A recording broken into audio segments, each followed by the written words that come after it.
Jadi mata kuliah yang saya pegang dengan Bu Undeh, MPH. Mata kuliah yang saya pegang sendiri, filsafat hukum.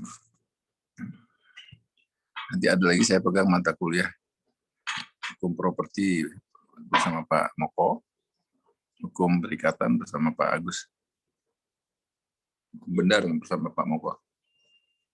Oke, selamat datang. Saya ingin satu-satu kenalan dulu ya. Silakan dari di sini, dari sebelah kiri ya, Ibu Sinta. Silakan dari Ibu Sinta ya. Ini udah semua buka ya. Oke, sip. Silakan Bu Sinta. Assalamualaikum, selamat sore Pak Profesor Martin, selamat sore rekan-rekan semua. Saya Sinta, aktivitas saya Ketua Kadin Kabupaten Bogor, wira swasta. Saya siap bergabung untuk mengikuti perkuliahan di Magister Hukum. Semoga bisa lancar ke depannya. Terima kasih Pak. Selamat sore, salam kenal semua, salam sehat, salam bahagia. Terima kasih Pak Martin. Ibu Sinta. Sinta Pak, izin Pak. Kemudian silakan. Apa itu? Pak Gumai. Pak Gumai silakan. Saya berdasarkan ini ya, berdasarkan saya lihat di apa tuh di apa tuh di TV ya. Silakan ambil dari kiri, Bu Sintia, Pak Gumai sekarang. Silakan Pak Gumai. Terima kasih Prof. Assalamualaikum warahmatullahi wabarakatuh. Saya Nurdin Desriwan Gumai dari Bengkulu Selatan, tapi sekarang tetap di Bogor. Aktivitas sehari-hari sebagai advokat, kerja di kantor Sukses Law Firm yang ada di Jalan Merdeka, Kota Bogor. Demikian Pak Profesor, terima kasih. Ya. Assalamualaikum warahmatullahi wabarakatuh. Warahmatullahi wabarakatuh. Pak Mai ini punya family polisi nggak? Ada Pak Prof. Mana?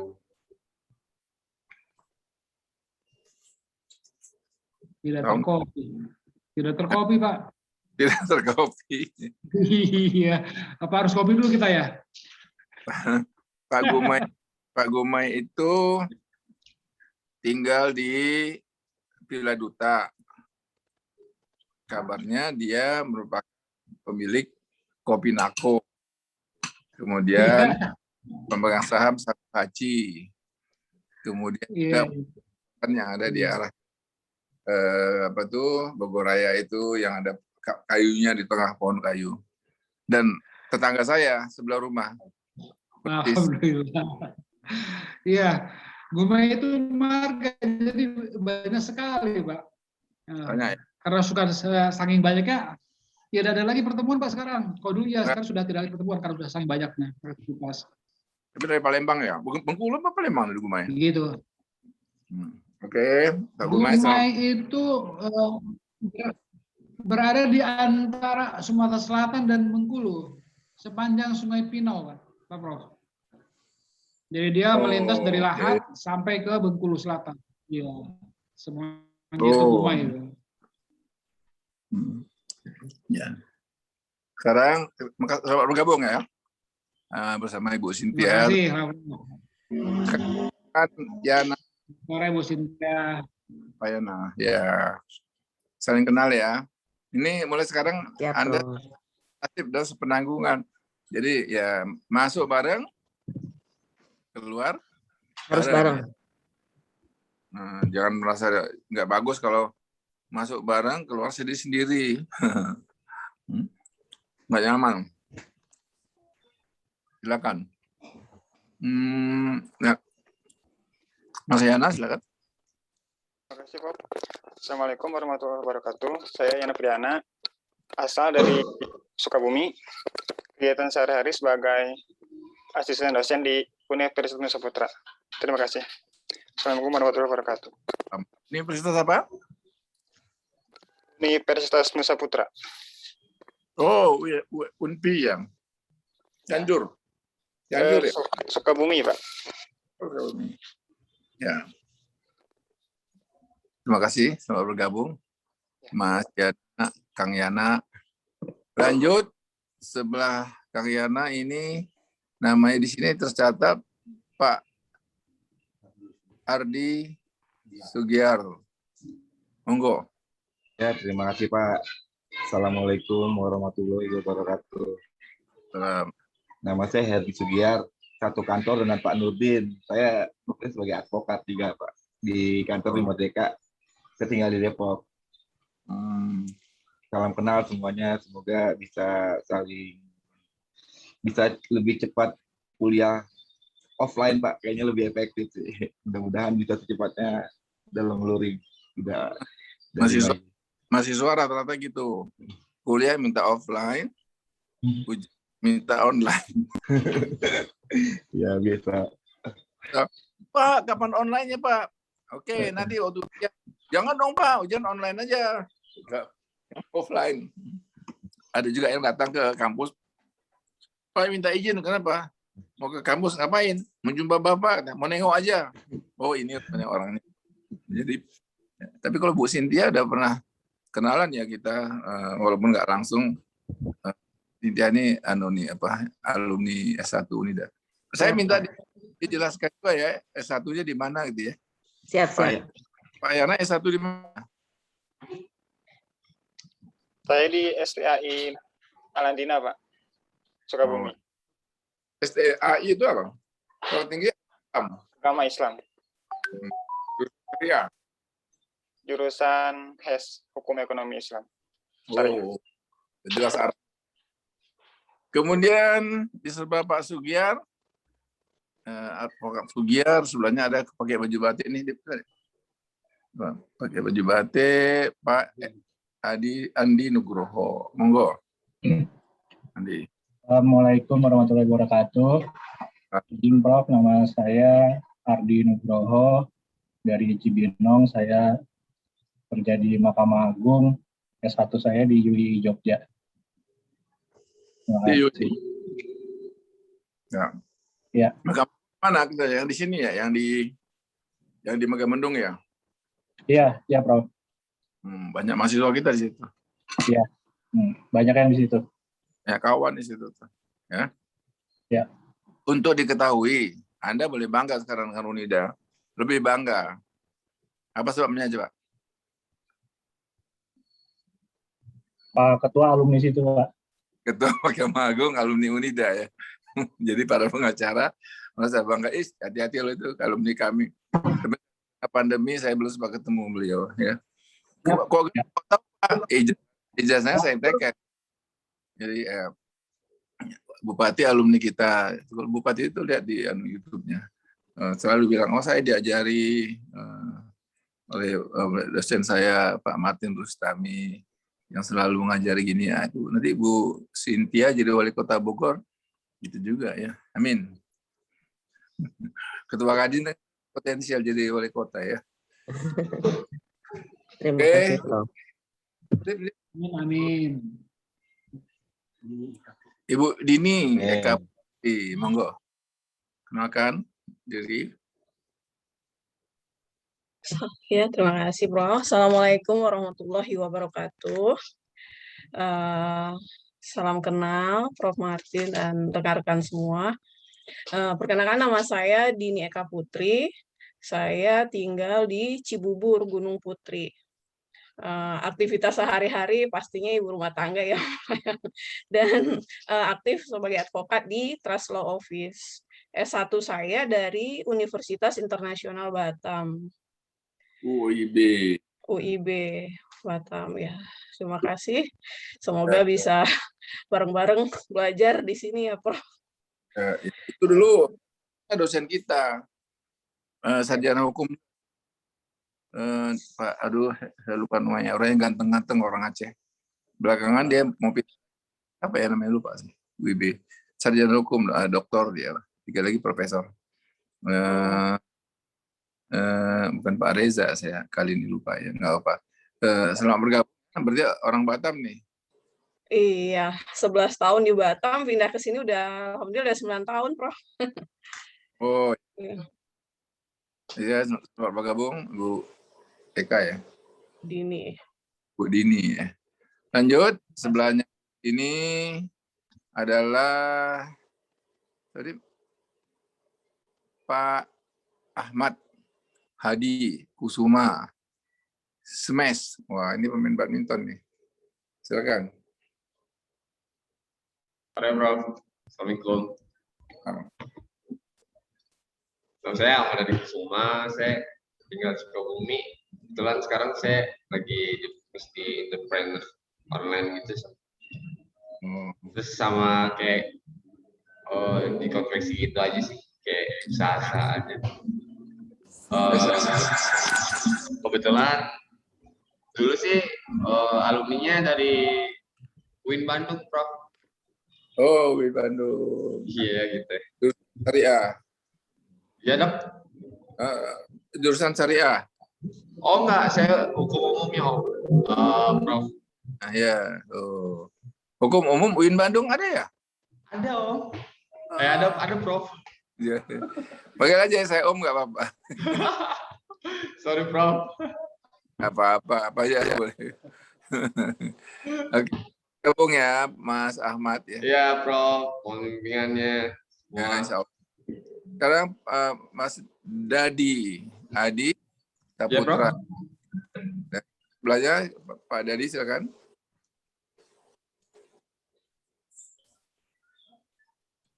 Halo Prof. Ya. Assalamualaikum warahmatullahi wabarakatuh. Warahmatullahi wabarakatuh. Nama saya Dodi Adi Saputra, Prof. Asal dari Jakarta. Kegiatan hari-hari saya seperti di Watimpres, Prof. Asal kuliah saya di Universitas Ataria Jakarta, Prof. At-Tahiriyah. Siap. Tahiriyah ya, Pak Harun Ar-Rasyid ya. Siap, betul, Prof. Turut prihatin loh kejadian ya, semoga Anda bisa bergabung di sini. Udah bawa bendera UNIDA. Ya, Di Prof. Jadi stafnya siapa? Anggota Watimpres, Prof. Anda anggota Watimpresnya atau Anda staf? Seprinya. Staf Sepri. pribadinya. Siap. Siap. Prof. Siap. Gimana, Prof? Watimpres siapa? Seprinya siapa? Bapak Wiranto, Prof. Pak Wiranto. Siap. Oh, beda. Wiranto apa berkali-kali ke UNIDA. Oh, siap, Prof. Setelah jadi Menko Polkam kita nggak bayar deh. Siap, Prof.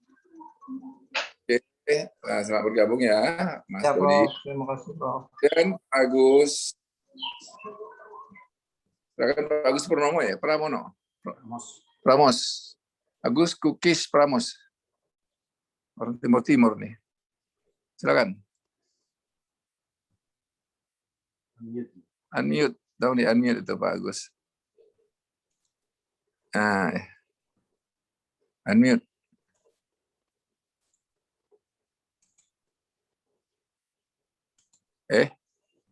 Tolong Arvin. Sudah, Prof. Sudah. Ya. Sudah, Prof. Ya, monggo. Ya, mohon izin, Profesor. Assalamualaikum warahmatullahi wabarakatuh. Salam. Oke, mohon izin memperkenalkan diri. Nama saya Agus Kwit Pramos. Tinggal di Bogor, di Sukadamai. Sudah berumah tangga, anak 4. Sehari-hari bekerja sebagai anggota Polri, berdinas di Polresta Bogor, Profesor. Oh, Yap. ini ya. Akabri tahun berapa? Saya dari Capang, Profesor. Pangkat saya AKP. Oh? Saya dari Capa, pangkat saya AKP. Sehari-hari bertugas sebagai Wakasat Narkoba Polresta Bogor, Profesor. Wakasat? Wakasat Narkoba Polresta Bogor. Wakasat apa itu? Oh, Wakasat Narkoba ya. Ya. UNIDA itu kampus anti narkoba. Ya, kemarin ada alumni kita di BNN juga datang ngasih ceramah, ngasih kuliah agama lah gitu.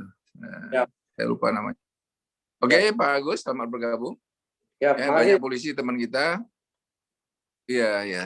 Kemudian ini sebelahnya Pak Dip.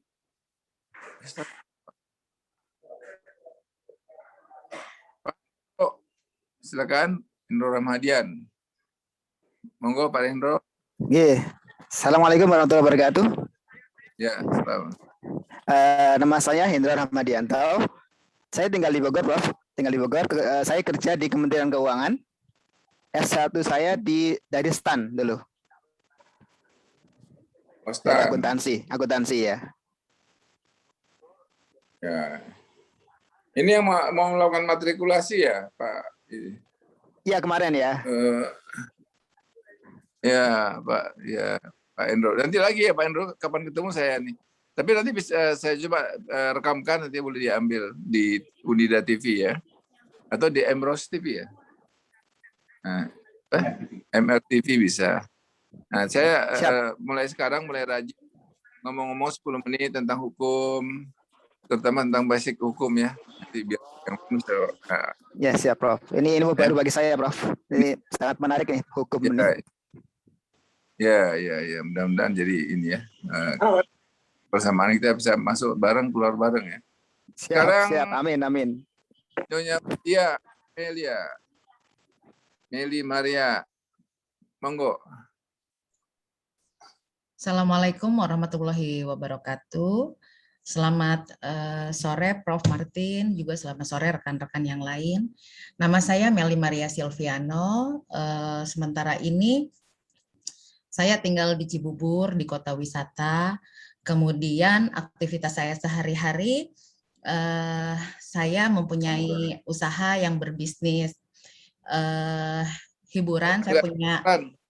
Kenapa Pak? Kenapa Prof? Saya punya karaoke di daerah Cibinong, terus kemudian juga saya aktif di organisasi asosiasi konstruksi. Sementara ini saya istri dari seorang polisi. Kebetulan suami saya, kendala saya adalah suami saya sering berpindah-pindah tugas. Kebetulan sekarang suami saya lagi mengikuti Sespati di Bandung. S1 saya di Sukabumi, Prof, di Samsul Ulum Sukabumi.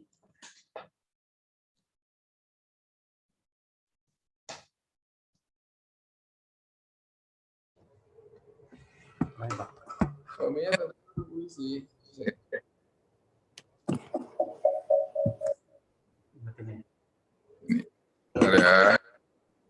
Ada something.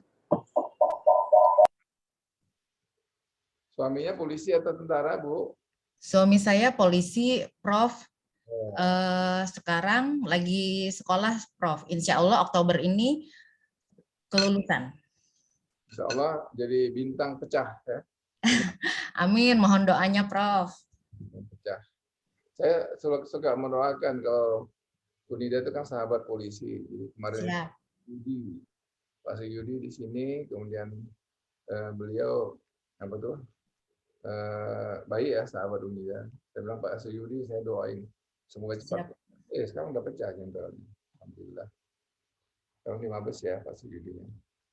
Oke, Ibu Meli ya. Sekarang kita pindah ke sebelah Bu Meli ini. Taruh. Hendro udah terlihat. Nah, itu siapa yang Garuda itu? Oh, Pak Hendro tadi ya.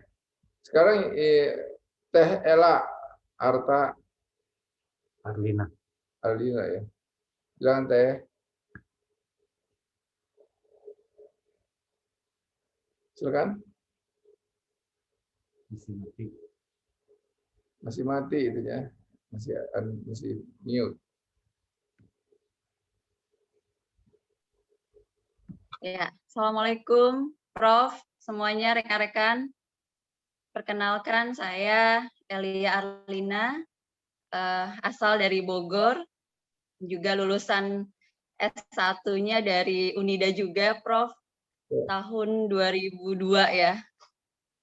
Sekarang aktivitas bekerja di Jakarta, di kantor hukum khusus konsultan hak kekayaan intelektual, General Paten Internasional.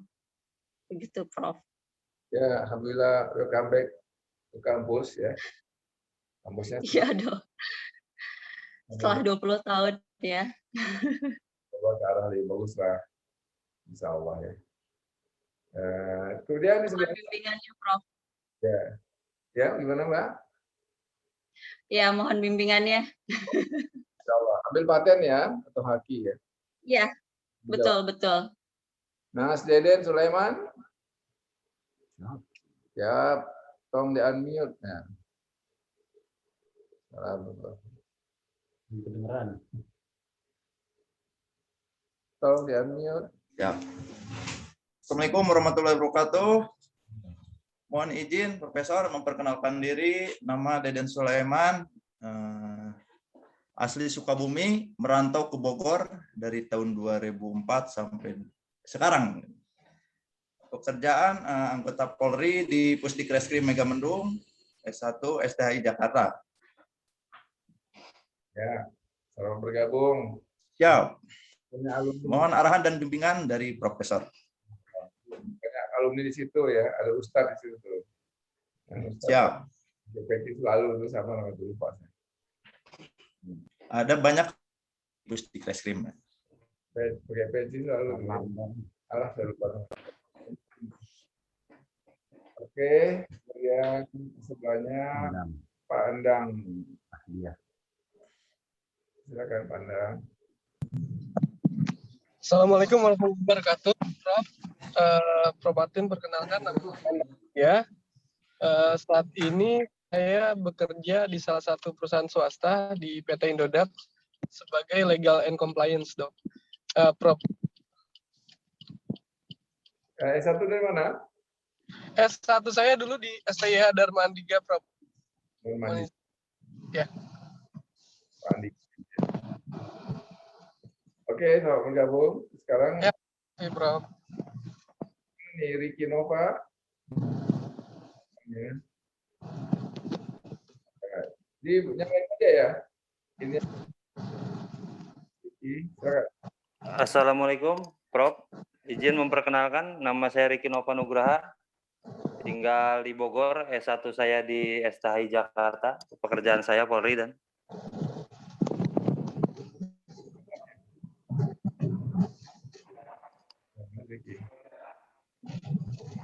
Oke ya. Selamat bergabung. Kampus Bertauhid Universitas Juanda. Siap, Prof. Kampus Bertauhid memanakan UNIDA menjunjung utama Pancasila. Maka kalau itu sekarang hari kesaktian Pancasila menunjukkan bahwa dipertahankan oleh rakyat Pancasila, hari kesaktian Pancasila hari ini. Kampus Bertauhid juga bermakna adalah sesuatu yang melakukan banyak Allah semata. Jadi kita nggak pernah mengatakan melakukan sesuatu karena kepangkatan, karena jabatan, karena kedudukan. Kita lihat ini ibadah. Dan supaya nanti jangan salah. Di UNIDA Anda tidak membutuh ijazah, ya, tapi membutuh nilai yang membutuh ilmu. Bukan membutuh ilmu, yang ilmu panjang masa. Semoga John meninggal, katanya habis lagi. Maka di UNIDA plagiat punya haram banget gitu, ada haram lagi di atas haram, ada, jadi tidak boleh diketahui kualitas dari ya, setelah ceker plagiarisme ceker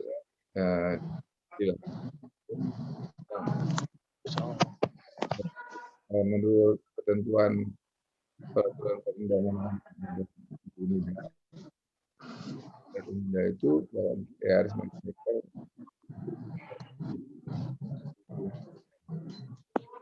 penelitiannya ya. Nanti ada model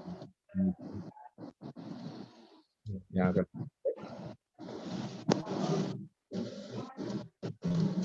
final sebelum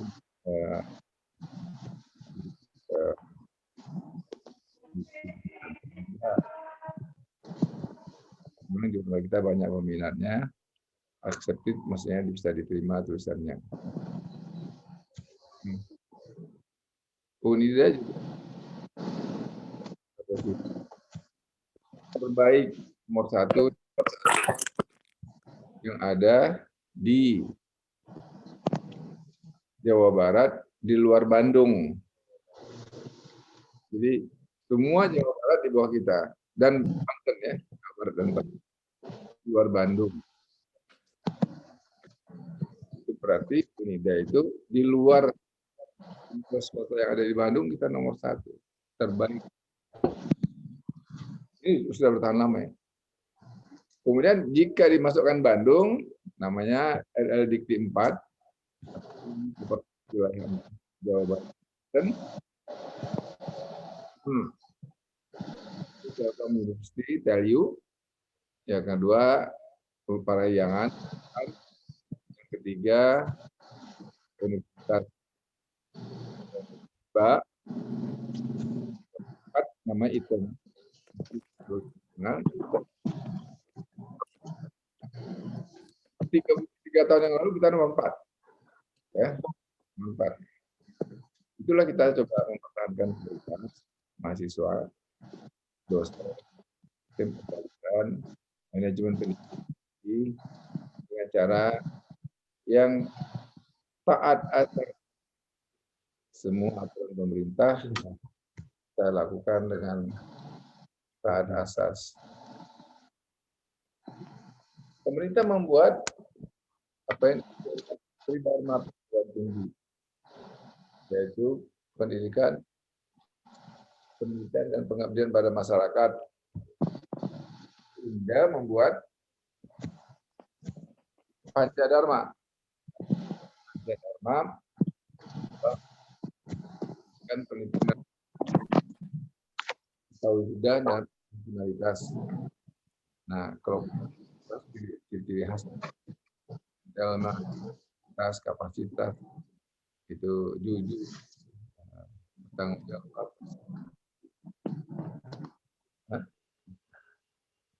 Jadi dengan begitu Anda masuk di tempat yang tepat.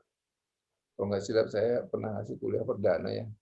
Kata-kata ini saya ucapkan, sengaja saya ulang lagi. Masuk di tempat yang tepat, oleh karena itu mulai sekarang dipikirin mau meneliti apa. Jangan nanti udah selesai, bingung. Ya, tadi waktu saya bicarakan mengenai si apa itu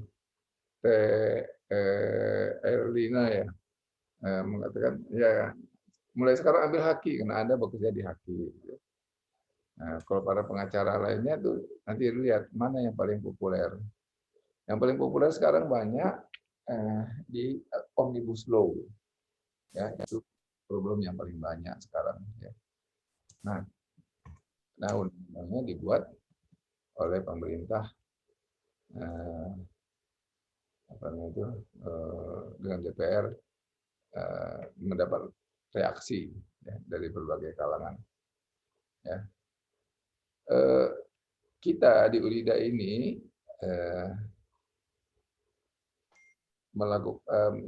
memilih konsentrasi di hukum bisnis. Ya. Tapi kalau Anda sepakat ingin menggunakan semuanya merubah menjadi hukum tata negara, maka semua hukum tata negara. Kalau ingin merubah hukum pidana, kita sesuaikan.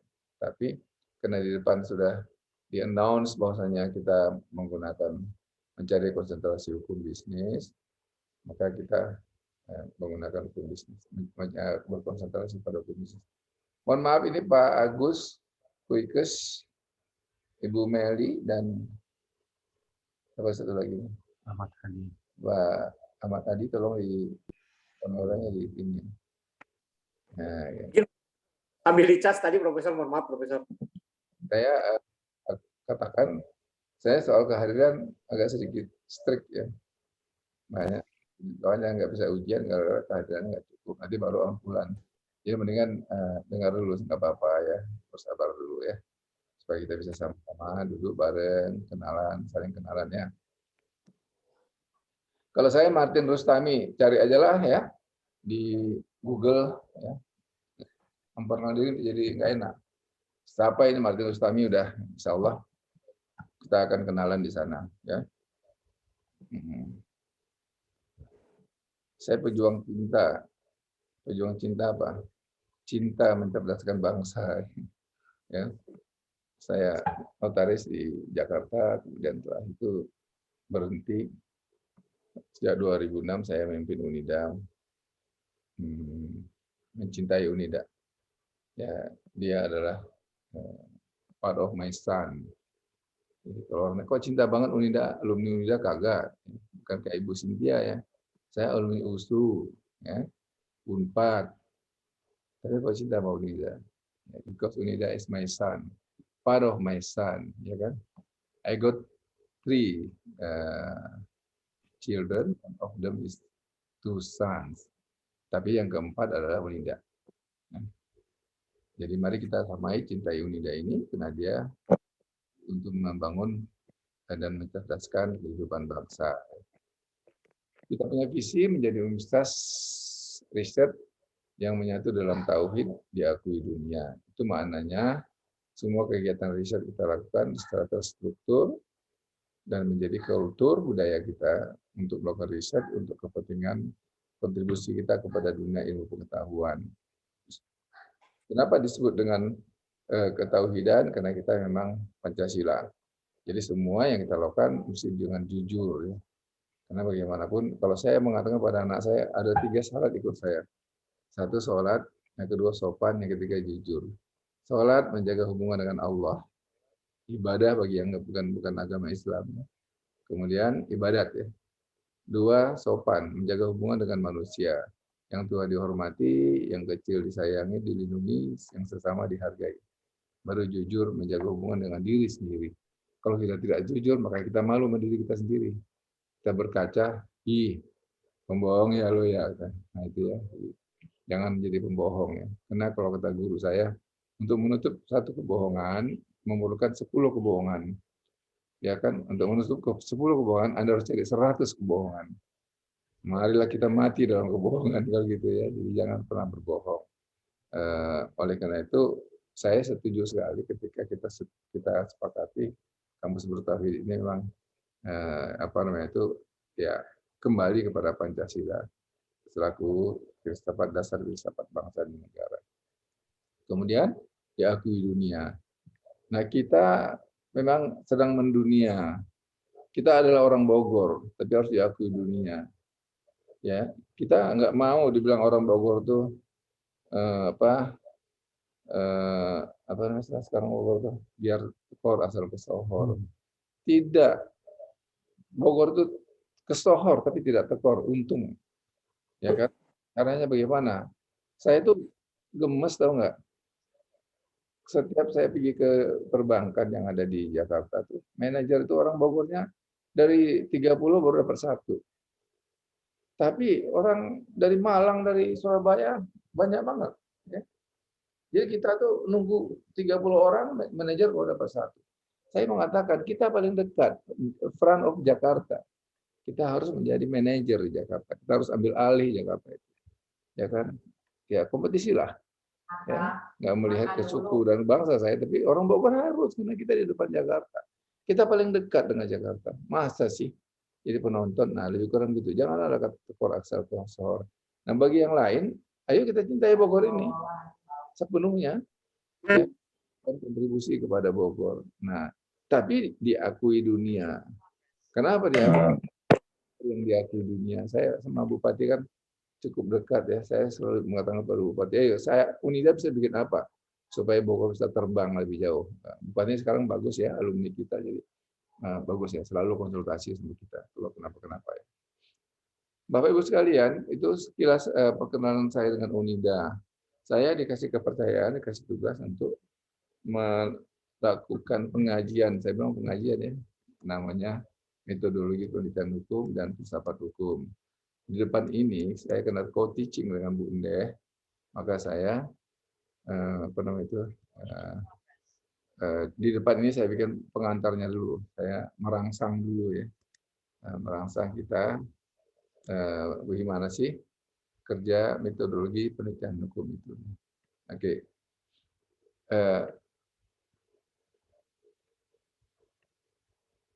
Alamat saya itu ada 2 ya, martinrustami@yahoo, ada martinrustami @unida ya, CID. Oke, kita sekarang mulai perkenalan dengan tadi perkenalan antara kita. Oh ya, sebelum lupa, saya minta Bapak Ibu sekalian nanti memilih ketua supaya mudah berkomunikasi dari ketua, sekretaris dan bendahara ya. Jadi pilihlah ketuanya nanti setelah kami selesai ya. Nanti cari ininya. Ketuanya siapa untuk dapat nanti mengurus kepentingan Bapak Ibu ya. Bisa dimatikan. Ya, sudah. Matikan dulu. Oke. Lanjut. Nah, oke. Ya, pengertian metode dan metode penelitian. Ini ada bahasanya. Di awal-awal setiap nulis selalulah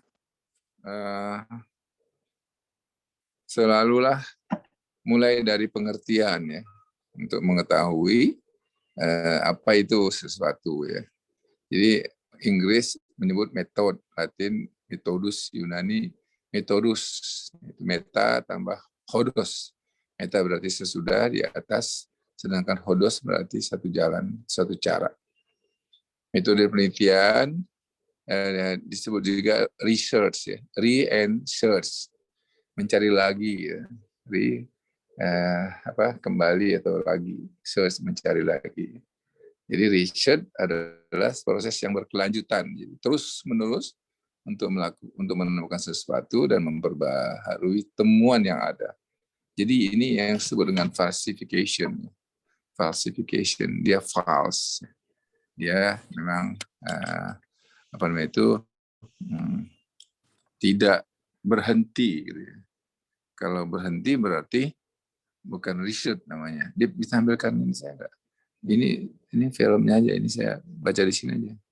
Nggak bisa ya? Ya, kacamata. Ya. Jadi ya research yang berkelanjutan, terus menerus, tak pernah berhenti. Ya begitulah manusia dari terus. Saya pernah ditanya oleh guru saya, namanya Mahyu Daniel. Waktu itu beliau adalah ketua LBH Sumatera Utara. Saya lulusan S1 dari Sumatera Utara. Dia tanya sama saya, Martin, kau kan sekarang udah tamat. Orang Medan kan pakainya kau aja ya. Terus gimana Pak? Aku mau tanya sama kau dulu. Ya, kalau betul kau sarjana, apa hakikat kehidupan ini sebenarnya? Aku nggak tahu kemana hidup ini mau dibawa. Saya menjawabnya dalam jawaban yang simpel, nggak pakai ilmu ya. Saya bilang Pak, manusia ini hidup pada hakikatnya dalam menjalankan 2 hal. Satu yang disebut dengan status konflik, satu lagi disebut dengan survival ya, melanjutkan keturunan kehidupannya. Status konflik kenapa? Orang sudah tamat sekolah, mau kerja, konflik lagi, udah kerja, mau punya istri, konflik lagi, udah punya istri, mau punya anak, konflik lagi, mau punya rumah, konflik lagi, nggak pernah berhenti. Udah punya anak, anaknya harus sekolahnya harus lulus sekolah, harus jadi orang. Udah selesai itu, anak harus kawin dengan orang yang benar. Kemudian mau lagi, terus lagi punya cucu. Cucunya besar lagi, muter terus, nggak pernah berhenti. Ya. Pada dasarnya, kehidupan ini adalah riset, saya bilang Pak Mahyudani tadi. Dia status konflik, nggak pernah berhenti, false. Kalau kita stem piano tuh, ya kan, itu kita merasakan ada yang false-nya ada di situ. Nah, sepanjang itu pula lah hukum berjalan ya, berjalan. Yang kedua survival. Survival itu apa? Orang terus mau ada punya anak, punya cucu, punya ini terus selanjutnya. Nah, dua pikiran inilah yang saya jadikan basis ilmu saya, gitu. Yaitu riset itu adalah status konflik yang berkelanjutan, kemudian terus memperbaharui sesuatu dalam rangka memperbaiki eksistensi kita, survival. Nah, kalau begitu nggak bisa terputus-putus, ya. Bisa terputus kalau ditemukan temuan baru, ya. Tetapi pada dasarnya sifatnya berkelanjutan itunya, ya. Nah, beginilah kira-kira kita mau lihat metode itu bagaimana, kayak gini nih, ya. Kita mau terbang ke angkasa, menuju apa? Menuju kemana kita mau pergi, ya. Kita cari dan kita lihat langit, kita pandang bumi dari atas, ya. Kemudian kita persiapkan lagi turun, kemudian kita landing. Besok lusa kita terbang lagi, kemudian temukan lagi langit, temukan lagi angin, kemudian kita turun lagi. Ya. Begitulah terus seperti main bola, ya. Main bola begitu juga, ya. Nggak ada bola, cari bola, rebut bola, dapat bola, tendang bola. Udah tendang, cari lagi, dapat lagi, tendang lagi. Jadi muter terus, ya, kehidupannya. Nah, itulah yang disebut dengan metode. Ya.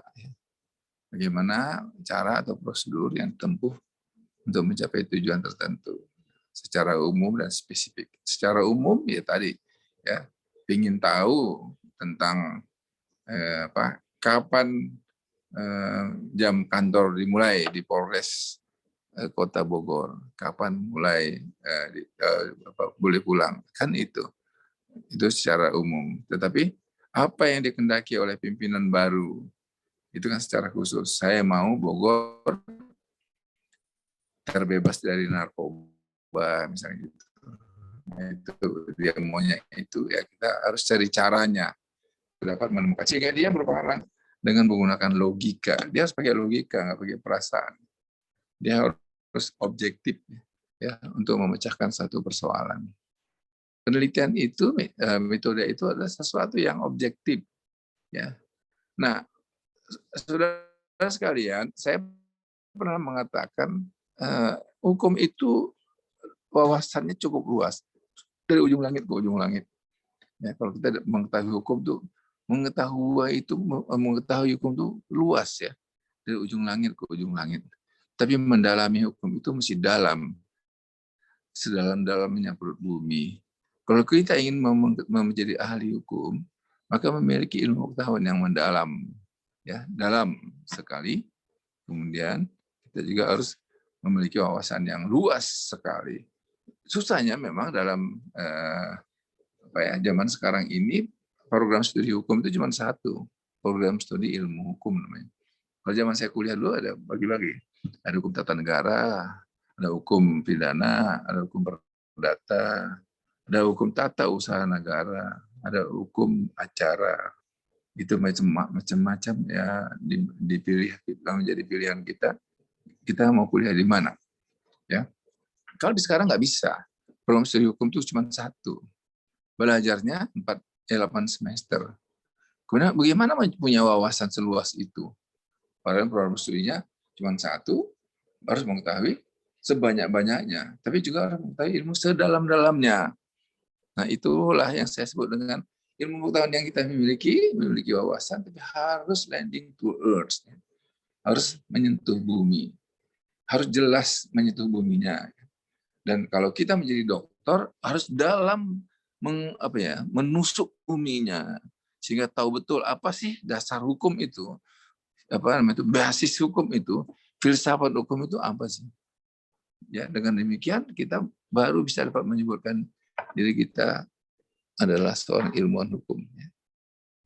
Nah, sehingga saya ingin menggarisbawahi metode penelitian adalah rangkaian langkah yang dilakukan untuk menemukan dan menguji pengetahuan tertentu secara logis sehingga diperoleh hasil yang efektif dan efisien. Jadi kalau sudah kita lihat tadi, kalau kita metodenya caranya begitu, maka metode penelitian itu langkahnya harus logis ya. Walaupun dia dibekali oleh langkah-langkah yang spekulatif seperti filsafat, ilmu filsafat, tapi dia logik melakukan sesuatu. Filsafat yang dianut adalah filsafat yang berkaitan dengan topik yang mau dibicarakan.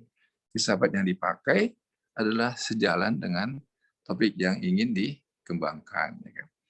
Maka metode penelitian hukum adalah langkah meneliti hukum dengan cara hukum dan hasilnya berupa hukum. Ya, singkatnya H kali H sama dengan H. Saya ulangi lagi, H kali H sama dengan H. Saya ulangi lagi ya, H kali H sama dengan H. Hukum diteliti, tadi sudah ada falsification, kelainan-kelainan hukum, ya, keanehan-keanehan hukum, hukum yang konflik di sana sini, kemudian bagaimana keberlanjutan tujuan hukum itu tetap dipelihara, maka harus dilakukan penelitian dengan cara hukum pula. Cara hukum apa? Nah, ini kita mata kuliah kita. Cara hukum itu bagaimana? Ya, cara hukum itu apa? Sampai judulnya pun diajari ya, di dalam cara hukum.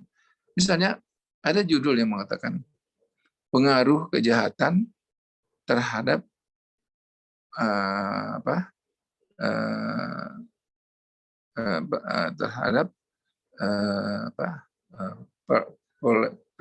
film drakor, ya kan? Nggak bisa hukum itu mengukur nilai jumlah. Nggak bisa hukum menilai jumlah ya. Kalaupun ada jumlah, hukum itu tidak menjadikan itu sebagai cara menganalisis. Kalaupun ada jumlah, itu hanya sebagai referensi saja. Tapi hukum yang diteliti adalah hukum yang tidak sesuai dengan tujuan hukum. Hukum yang tidak sesuai dengan azas hukum. Hukum yang tidak sesuai dengan struktur hukum. Hukum yang tidak sesuai dengan proses hukum. Hukum yang tidak sesuai dengan budaya hukum. Hukum yang tidak sesuai dengan sistem hukum yang ada. Tapi hasilnya apa? Hasilnya hukum juga. Hukum apa? Ya rekomendasi hukum. Hukum yang direkomendasikan. Ya. Ada hukum yang tetap dipakai tapi mesti dikuatkan, namanya efektivitas. Ada hukum yang ingin diperbaiki dan kemudian dijadikan lebih efektif, namanya optimalitas. Ada hukum yang asasnya tidak cocok lagi, harusnya dia diganti. Ya. Jadi dia reformasi. Ada hukum yang harus ditumbangkan, ya. Harus ditumbangkan, maka dia menemukan penemuan baru. Ya. Ada hukum yang dilihat dari modelnya, ada hukum yang dilihat dari konsepnya, ada hukum yang dilihat dari paradigmanya, ada hukum yang dilihat dari asasnya, ada hukum yang dilihat dari prosesnya, ada hukum yang dilihat dari strukturnya, ada hukum yang dilihat dari substansinya, ada hukum yang dilihat dari culture-nya, ada hukum yang dilihat dari norma-normanya. Banyak. Oh iya. Jadi lahiran daripada penelitian Anda atau kita adalah hukum yang saya sebutkan tadi. Yang paling enak hukumnya itu lihat aja Pancasila. Pancasila. Kemudian Undang-Undang Dasar 45, MPR, Undang-Undang, Peraturan Pemerintah Pengganti Undang-Undang, Peraturan Pemerintah, Peraturan Presiden, Keputusan Presiden, Peraturan di bawah Presiden, Peraturan yang selevel dengan Presiden, kemudian Peraturan Daerah Provinsi, Peraturan Daerah Kota dan Kabupaten, kemudian peraturan-peraturan yang merupakan ikutan dari peraturan yang di atasnya. Ya, jadi utang saya hari ini lunas ya. Untuk menyampaikan kepada Anda semua, ternyata di wilayah hukum itu ruang lingkupnya itu baru namanya Stephen Bow Theory berdasarkan tata urutan peraturan hukum. Ya, belum ruang lingkup hukumnya. Ruang lingkup hukum saya menyebutnya paling simpel, yaitu ideologi, politik, ekonomi, sosial, budaya, pertahanan, keamanan, lingkungan, keluarga. Yang dibandingkan sama kita, Ipolek Sosbud Hankam Ling Ak. Cer juga ikut. Perceraian ya. Kan dulu pernah dengar kasus Cita Marital, orang top ya Indonesia, Cita Marital karena dia punya pacar atau istri satu lagi di Purwokerto. di sana kaya istrinya, tapi kemudian disita oleh istri yang di sini, cita marital, kan itu hukum, ya hukum. Orang sudah mati, sudah meninggal pun masih ada hukum waris, ya kan? Kemudian orang yang telah meninggal berbuatan hukumnya masih diperhitungkan, mendirikan yayasan. Jadi hasil penelitian yang Anda lakukan itu adalah penelitian hukum dari cara hukum, ya. Bukan cara sosial pada umumnya, ya, bukan secara sosial umumnya, maka disebut dengan penelitian hukum normatif. Tapi mari kita kenalkan dulu apa pendapat Saudara Martin Rustami tentang hukum, ya. Ini modal, ya, modal dasar. Modal dasar bagi mahasiswa, ya. Kalau di Fakultas Hukum itu ada di foto saya itu. Hukum menurut Martin Rustami, kan ya di satu-satu fakultas masih ada orang tuanya, ya. Nah di Unida saya orang tua di Fakultas Hukum. Maka hukum menurut pendapat saya setelah saya lakukan penelitian perenungan adalah seperangkat aturan. Seperangkat aturan. Jadi aturan itu seperangkat, ya. Seperangkat alat sholat terdiri dari mukena, sarung tangan, sarung kaki, sajadah, ya kan? Atau kalau laki-laki seperangkat alat sholat, sajadah, sarung, baju, peci, bisa juga jubah, atau bisa juga sorban, seperangkat. Berarti dia tidak sekedar satu seperangkat, ya. Berarti banyak. Nah, saya menyebut seperangkat itu seperti apa yang disampaikan oleh Pak Muhtar Kusubhatmaja, yang terdiri dari unsur-unsur hukum. Unsur-unsur hukum menurut Profesor Muhtar Kusubhatmaja adalah azas, kaidah, lembaga, proses, ya, proses, azas, kaidah, lembaga, proses. Kalau menurut Friedman, hukum terdiri daripada subsistem, yaitu struktural, substansial, dan cultural. Maka oleh Martin Rustami disebut seperangkat aturan. Kenapa aturan?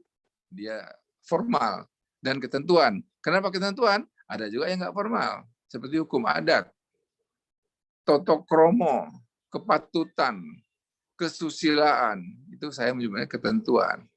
Ya, seperangkat aturan dan ketentuan. Jadi tertulis maupun tidak tertulis. Seperangkat yang lengkap itu seperti alat sholat, seperti mobil, punya ban, punya mesin, punya setir, punya sasis, punya roda, ya. Ban dan roda sama, ya. Roda, ban, punya bensin, punya starter, punya kunci, punya jok. Itu seperangkat namanya. Kalau nggak gitu nggak seperangkat namanya. Seperangkatnya apa tadi? Azas, kaidah, lembaga, proses. Atau orang juga pernah menyebutkan seperangkat itu adalah aturan, keharusan, dan larangan. Jadi regulation, verboden, dan geboden. Verboden kan ada tanda-tanda merah, itu aturan, tidak boleh masuk. Ada geboden, harus belok kiri atau lurus atau belok kanan. Itu aturan. Nah, ketentuan tadi, bagaimana yang kecil disayangi, yang besar dihormati, sesama dihargai, atau bagaimana cara berpenampilan. Tadi kan saya katakan ketentuan saya untuk mengajar, Anda harus menunjukkan wajahnya, ya kan? Saya kurang nyaman kalau Anda kasih cuman ini ada kasih kecuali kalau sampaikan saya lagi di chat, ya, saya lagi ada rapat Pak, tapi harus ngikutin terus, tapi nggak apa-apa kan, bisa fotonya bisa terus. Nah itu ketentuan saya. Nah terus aturan dan ketentuan ini tujuannya mengatur, dia mengatur, yang diaturnya apa? Tata tertib kehidupan. Tata tertib kehidupan siapa? Tata tertib, tata dan tertib. Menata, jadi dia tugas daripada ketentuan dan aturan menata dengan tertib. Apa yang dia tata dan tertib? Kehidupan. Kehidupan itu apa? Dari mulai lahir sampai meninggal. Itulah kehidupan. Ya, jadi semua tentang kehidupan itu diatur oleh hukum. Dari mulai nyelonong disebut dengan fiksi teori sampai dengan meninggal disebut dengan hukum waris, ya. Itu itu hukum mengatur itu, ya. Dia mulai pagi sampai pagi, ya. Dari mulai 0 sampai 0, ya. Hukum itu mengaturnya. Nah, kemudian yang diatur tata kehidupan, ya, masyarakat dan negara. Jadi baik masyarakat maupun negara adalah objek hukum, ya. Objek hukum. Masyarakat dan negara diatur oleh hukum, bukan negara mengatur hukum. Ya, saya ulang lagi, bukan negara mengatur hukum, bukan negara mengotak-atik hukum, bukan juga negara plus aparat negara mengotak-atik hukum seperti maunya dia tentang hukum, nggak bisa. Ya, tapi hukum yang mengatur masyarakat dan negara. Tetapi hukum itu bersumber dari negara dan masyarakat. Kenapa dia bersumber dari masyarakat dan negara? Karena dia ada ketentuan, ada aturan. Ya, apa kata negara? Pancasila. Apa kata negara? UUD 45. Apa kata negara? MPR. Apa kata negara? Undang-undang. Apa kata negara? Peraturan pemerintah pengganti undang-undang. Apa kata negara? Peraturan pemerintah. Apa kata negara? Peraturan presiden. Terus sampai peraturan ke bawahnya, itulah kata negara. Sumbernya ada di situ. Ya, jadi kalau sumbernya dari negara, kemudian sumbernya dari masyarakat, dua ketemu. Saya sebut dua informasi. Atasnya pemerintah turun ke bawah, masyarakatnya dari bawah mendukung pemerintah. Ini baru hukum. Ya, ini baru hukum. Tidak boleh hukum itu begitu di launching terjadi perdebatan, protes di sana sini. Itu tidak boleh. Ya, kenapa begitu? Karena hukum itu sumbernya negara dan masyarakat. Hukum itu tidak mungkin begitu di launching keluar. Nah, walaupun dia ada falsification, itu tugas kita perguruan tinggi untuk melakukan menata ulang lagi hukum itu. Di mana nggak cocoknya? Apakah peraturannya nggak cocok, atau penerapannya nggak cocok, atau lembaganya nggak bisa menjalankan, atau prosesnya yang susah. Macam-macam tuh. Ya. Kalau aturannya nggak cocok, berarti ada aturan yang harus diperbaiki. Mungkin ada asas yang dilanggar. Berarti kita rekomendasikan berubah pasal sekian. Terserah mau peraturan yang mana. Pancasila pun bisa kita rekomendasikan untuk dirubah. Bebas nih kalau kalangan universitas. Tapi bisa jadi ditolak. Kalau ditolak nggak lulus. Yang masuk akal aja gitu ya. Yang masuk akal aja kalau mau dilakukan koreksi. Ya, jadi karena hukum itu bersumber dari masyarakat dan negara, maka ketika mengatur masyarakat dan negara, dia diberikan tujuan. Ya, dia diberikan tujuan. Ini lo bekal lo untuk mengatur masalah negara, yaitu hukum yang berasal dari negara dan masyarakat. Supaya apa? Supaya Anda adil. Supaya kita tertib. Supaya kita damai. Supaya kita sejahtera. Tidaklah hukum kalau bukan menciptakan atau mencapai keadilan. Tidaklah hukum kalau membuat tidak tertib. Tidaklah hukum kalau membuat kekacauan, tidak ada perdamaian. Tidaklah hukum kalau tidak membangun kesejahteraan. Kalau untuk kesengsaraan bukan hukum namanya itu. Ya. Oleh karena itu saya membuat patronnya, tujuan hukum adalah bagaimana mencapai keadilan, membangun ketertiban, membangun perdamaian, dan kesejahteraan. Nah, itu teorinya macam-macam. Pakai teori hukum nanti, pakai filsafat hukum. Mana filsafat keadilan? Oleh siapa? Socrates, Aristoteles, Plato, John Rawls, atau Len Fuller, ada Gradbruch, ada Bung Hatta, ada Muhammad Yamin, ada Agus Salim, ada Pancasila. Itu macam-macam pendekatannya ya. Berarti apa itu ketertiban? Ada Hans Kelsen, ada Stephen Bow teori, ada Paul Speaker, ada Mbak Kirmanan, ada macam-macam. Ya, kemudian bagaimana dengan perdamaian? Nah, perdamaian ada Jeremy Bentham, ada von Jering, ada macam-macam ya, banyak ya. Descartes, Antitenes, banyak itu ya. Nah, nanti kita belajar di filsafat gitu. Untuk membantu kita menemukan tadi melalang buana di atas awan tuh kita harus dapat ilmu udara. Ilmu awan ya, ilmu langit ya. Nah, dari ilmu langit itu kita turunkan ke bumi untuk supaya mencapai tujuan hukum tadi. Kemudian ada kesejahteraan. Kesejahteraan itu gimana menurut Muhammad Yamin. Untuk lebih mudah, maka kita pakai Pancasila sebagai patron tujuan hukum itu. Yang mana yang keadilan, yang mana yang ketertiban, yang mana yang perdamaian, dan yang mana kesejahteraan. Nah, saudara, sementara saya kasih kesempatan untuk bertanya bagi ada yang ingin bertanya. Silakan. Apa ada pertanyaan sementara ini atau saya lanjutkan sampai maghrib? Karena setelah maghrib, Bu Unde ya meneruskannya. Anda akan banyak bertemu dengan Bu Unde, tapi bisa ketemu sama saya di MRTV atau Unida TV. Silakan dicuil-cuil aja dikit, dicuil dikit. Oh ya ini, oh ini. Jadi di Unida TV saya kemarin baru bicara mengenai epistemologi hukumnya, epistemologi cara hukum bekerja. Epistemologi dari epistemologi hukum. Jadi cara bekerja, caranya hukum bekerja, cara kerjanya hukum bekerja. Nah, sementara ada pertanyaan? Ya, sementara diam, saya lanjutkan dulu ya, kalau gitu ya, kalau diam. Bisa didengar? Bisa diterima informasinya? Bisa diterima informasinya? Bisa? Bisa Pak, bisa Prof. Bikin pusing kepala? Belum, Prof. Ilmu metodologi itu katanya ilmu buat pusing kepala. Apa sih ini kemana-mana itu ilmu cara. Ya kalau kita mau bikin pesawat caranya bagaimana? Kalau kita mau jahit baju caranya coba harus ada mesin, harus ada gunting, harus ada bahan ya kan, harus ada benang, harus ada jahit, harus ada jarum. Nah, bagaimana cara jarumnya? Itu nanti diajari lagi di metodologi ini ya. Oke, saya terusin kalau gitu. Dip, mana terusannya?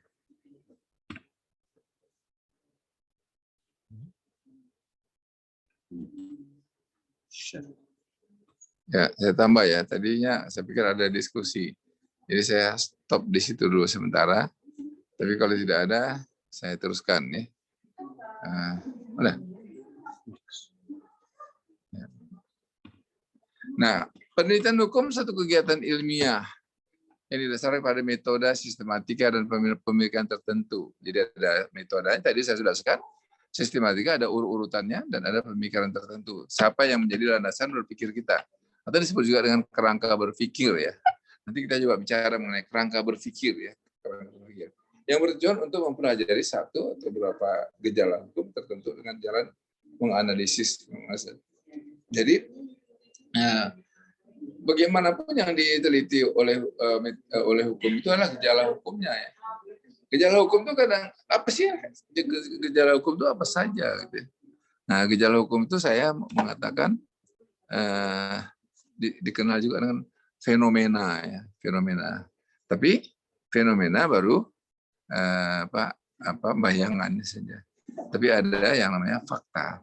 Jadi kita melihat fenomena yang terjadi sama fakta. Fenomena yang terjadi sekarang ini adalah bullying, ya kan? Banyak orang kena bully.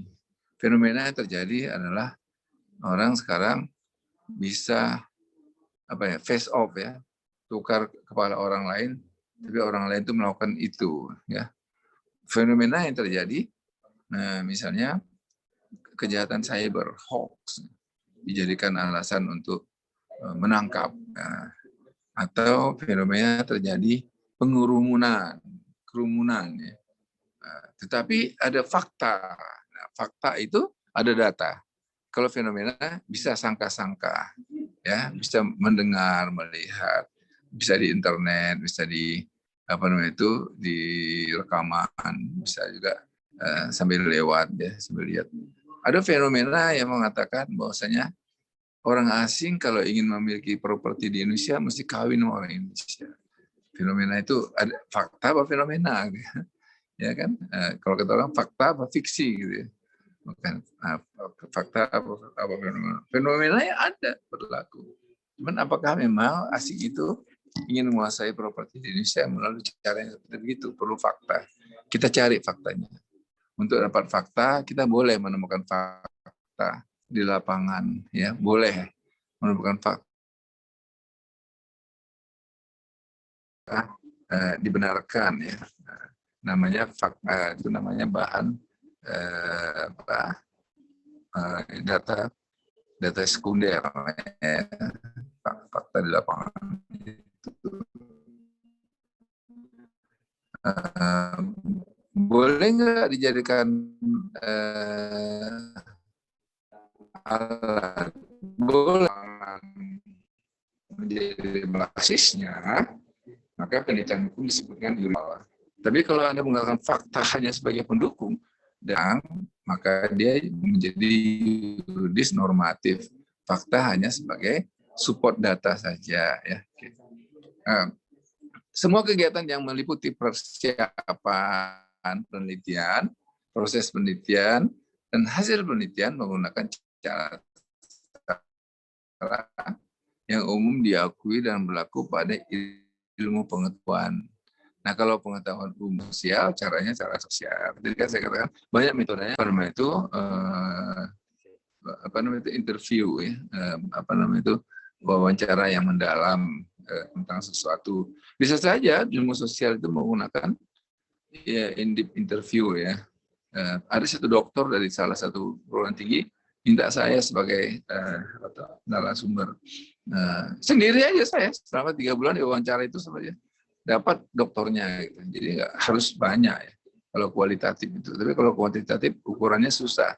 Jadi kita tidak menggunakan penelitian yang berbasis pada kualitatif, walaupun cara umum diakui.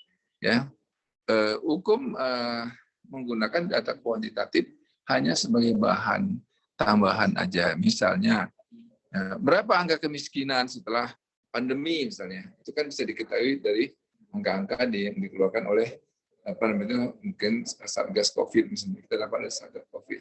Berapa kejahatan yang terjadi di Sukabumi setelah jalan tol dibuka, misalnya gitu ya, itu misalnya ya, bukan maksudnya akan ada itu. Tapi berapa data ada praduga, berapa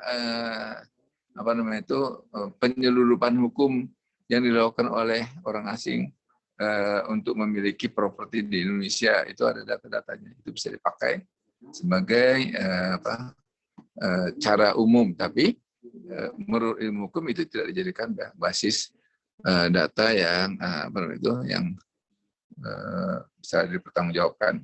Maka kalau kita lihat gambar ini, maka kita menggunakan apa yang disebutkan 3 kelengkapan utama yang dimiliki oleh manusia, ya. Nah, itu kita punya rasio apa sih yang menjadi latar belakang, kemudian kita langkahkan penelitian kita itu, lakukan secara cermat, kemudian baru kita rasakan bagaimana caranya, apakah sudah sesuai dengan hati nurani kita penelitian ini, apakah penelitian ini sudah sesuai dengan kebutuhan masyarakat. Nah, nggak bisa enggak, ya. Kalau ada melakukan penelitian antara rasio dan rasa akan menggerakkan raga supaya dia mengarah kemana penelitian itu. Maka 3 komponen ini mau tidak mau menjadi alat utama kita dalam melakukan penelitian hukum. Nah, saya membuat metrik seperti begini. Jadi rasa itu bisa disebut dengan metafisis. Rasa-rasanya asa-asa, asa-asa kia. Ya, kemudian ada empirik. Oh, ternyatanya ini. Nah, dari penemuan di lapangan empirik, dari rasa kebenaran, keadilan, kepatutan, kedamaian tadi yang sudah kita berikan sebagai tujuan negara, maka dia diproses. Ya, diproses kita untuk mengetahui, kemudian kita sebagai orang yang tahu, merasa-rasa, kemudian kita proses menjadi ilmu, menjadi sesuatu yang kita ketahui, dan akhirnya menjadi pengetahuan. Kita ketahui misalnya telah terjadi pencurian di Pongkor, emas di Pongkor misalnya, kita ketahui. Kemudian kita dalami, iya ada datanya, polisi punya data enggak, ada pertama punya data enggak. Kemudian setelah kita tahu punya data, maka ini jadi pengetahuan kita. Nah, dengan demikian kita memiliki komponen-komponen untuk kita teliti pakai 3 komponen tadi, rasa,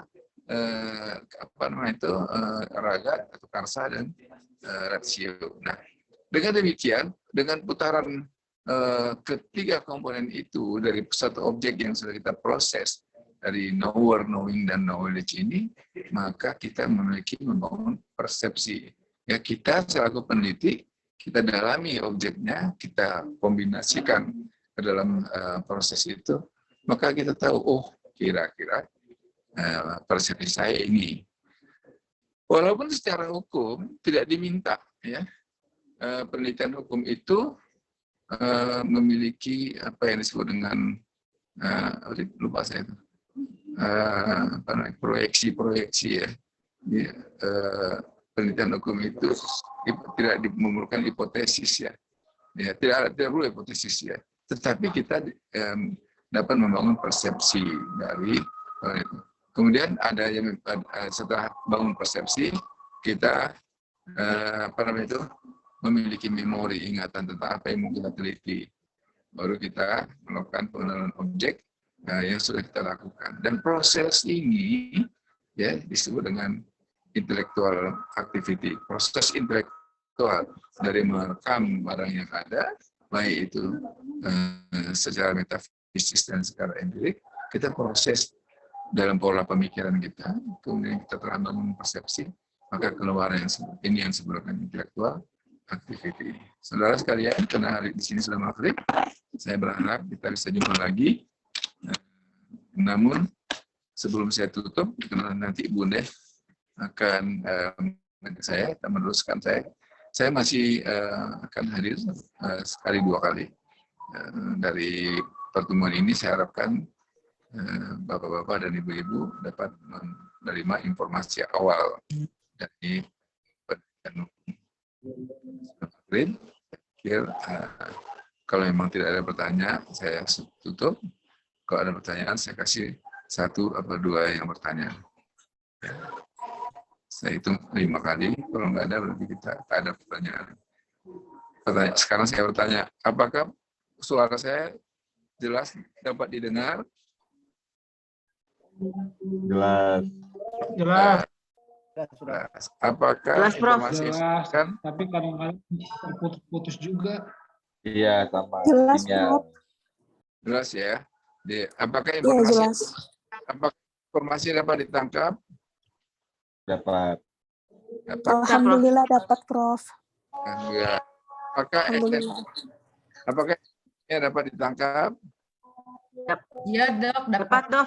Alhamdulillah dapat, Prof. Sedikit. Sehat ya. Di Magister Hukum, Anda dari Pak bebas. Dari di Stiantero agak ya. Itu dan nanti kita ya dari saya.